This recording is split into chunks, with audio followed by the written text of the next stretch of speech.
cái mò cái oi luôn ấy mình cho đi mò ăn gì anh ao thơm thờ mình thơm này con thừa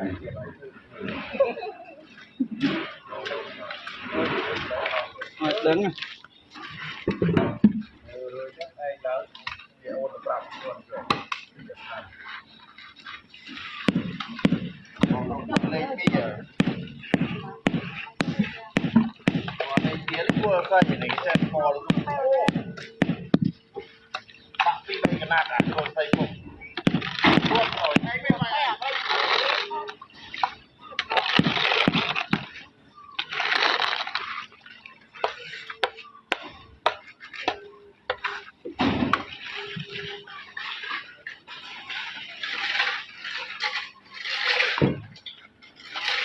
dạ là tích nấu không đặt phe cô cố